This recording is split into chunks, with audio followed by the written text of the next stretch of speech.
vote buying. We'll now periodize it. So after the one that finished in general, you create another opportunity for voter inducement and all that. I think we should. Our challenge is not as big as we create it. We can reduce those issues by very simple issue of citizen awakening and consciousness, and it doesn't have to start. It can start in a small space. So you go to a restaurant, you are served food, and it's cold, and then you say, "Please, can you warm this food?" And then somebody sitting by the side says, "Oga, manage it." That capacity to insist is perhaps worrying for us. We don't like people who insist. Because there is a shortcut mentality. So you live in an estate. You don't pay security fee. They say there are security fees to maintain security where you don't pay. People, you don't pay. You are not interested. So we can start from those areas. What is your contribution to your community, to the different communities that you belong to? What contribution are you making there? How interested are you? The bulb that gives light outside your house, it will be dead for 1 year. Because it gives light to other people, you can't change it. These are elementary issues, but there are things that are important in a galvanizing responsibility. And lay foundation. Yes, and that consciousness.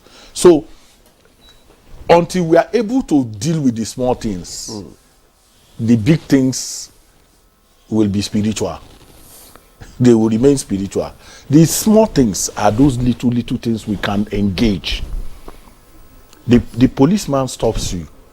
Your papers are correct, and then he's delaying you, and then you tell him you are in a hurry. Once you say you are in a hurry, then he understands that delaying you will mean you have to part with something. So why are you in a hurry? Just stay there and wait for him to finish it. We are quick. I'm just bringing these mundane issues as to how we can galvanize citizen consciousness. But beyond all of that, elections matter. Elections matter. They matter a lot. And I was excited, profoundly excited, when Doctor talked about congresses. The things, because these are the places. So the ambush of those congresses is where the challenge comes. The absence of contestation, and how contestation annoys us. Any form of contestation, we like to be given. We gave him the ticket. We made him chairman.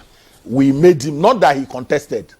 So contests are the things. We are so afraid of any form of contest. We must return contestation in our elections, because that's the big issue. And it started when former leaders ambushed the party structures and personalized them. When they took party meetings to their government houses, from that period, they started appointments rather than contests. So the congresses Doctor talked about will come. The list will be taken to the governor or the president. The president would create his own list, not from the original list. So people are waiting, and then they suddenly see a new list. And then, what then is contestation? They are no longer... And they must follow that list. People must also make contribution. Party dues needs to be paid. Money has to come from the dues that you pay, even if it is 100 naira. Because that is your stakeholdership. That is raising your stakeholdership. To say, I commit to this thing. So, if you go for party meetings, they transported you there, they gave you food, they gave you more. Somebody gave you. Somebody does all that for you. You are not a member of that party. You are a hired gun. You are hired to come and do something because you are not a stakeholder. You didn't contribute anything. And that was what Doctor talks about. What is the contribution? What are we doing? So if we begin to invest in the things that matter to us, And one of the most important things that should matter to us is politics. People say, oh, it doesn't matter. And I was saying somewhere, I said the cost of gari, the cost of elubo, the cost of meat is all political. Everything is political. So one government policy pushes out kanda from your stable. One government policy says you can't eat kanda again, that it is that is leather, that is causing something. That government policy has wiped out. So if you are not interested, that's who does the policy. So we need to invest in it. We need to be conscious and be interested. Countries, in quote, small countries like Ghana, if a taxi driver takes you from the airport and you are going somewhere, and you engage that taxi driver, the level of political consciousness that you see, it will amaze you in terms of the understanding of the real issues, the politics of the place. Go to Dakar, they are having an election in a few days' time. You will be shocked at the level of political consciousness that the citizens exhibit. Our own here is periodic. It's as periodic as it comes. During the election, you will think Nigeria will cease to exist. You will think it will cease to exist because everything is galvanized around. But as soon as election is over, cronyism, patronage, everybody starts juggling for positions. 1 year after, you will see the ascendancy of the noise again. When people can't get what they probably had wanted, they now not reached. Yes. Then you see a new. So within the next 2 years, we stop governance again. We pitch into election.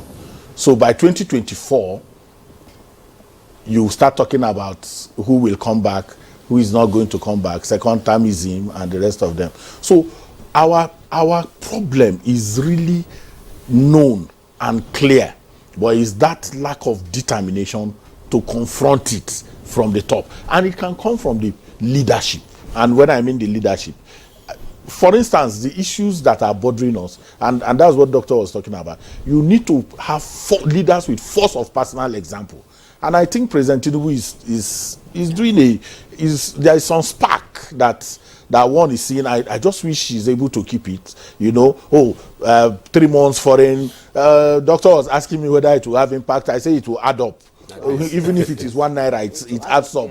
Let's start from there. That you just can't do all this gallivanting that goes on.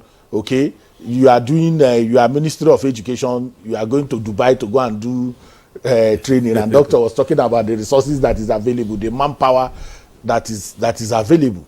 So all of those things, the universities needs to be depoliticized. For it to play the role Doctor was talking about, it has to be depoliticized. You cannot be vice chancellor of University of Ilorin if you are not from the Emirates. You cannot be vice chancellor of University of Nigeria Nsukka if you are not from Nsukka. You cannot be University of Maiduguri vice chancellor no. if you are not Kanuri. In Maiduguri is different. We have people from Adama, we have people from you are not in touch with what is going on. Yes. You are currently not in touch with what is going on in the university system. You don't know what's going on. It is getting worse. You can't be vice chancellor of University of Jos if you are not even the dominant tribe within Plateau State. Even if you are not qualified. Whether you are qualified or not, one of the things that makes the university is ideas. Is a university of ideas. So it is not about where you come from. You had the University of Ife, where the Ife people were putting fetish things on the ground to make their own vice chancellor of University of Ife. Was that what happened before? Did you know when who were the vice chancellors of University of Ibadan? Who were the vice chancellors of ABU? Today, if you are not even from Zaria and of a particular religion, you cannot even be vice chancellor of University of Ahmadu Bello University Zaria. Those are the things that are killing intellectualism, yes, and the ability to make that place a factory of ideas that can galvanize the kind of change that we're looking for. And we are not ready to confront it. That for me is the issue. So that small one about appointments, why do you have to politicize it?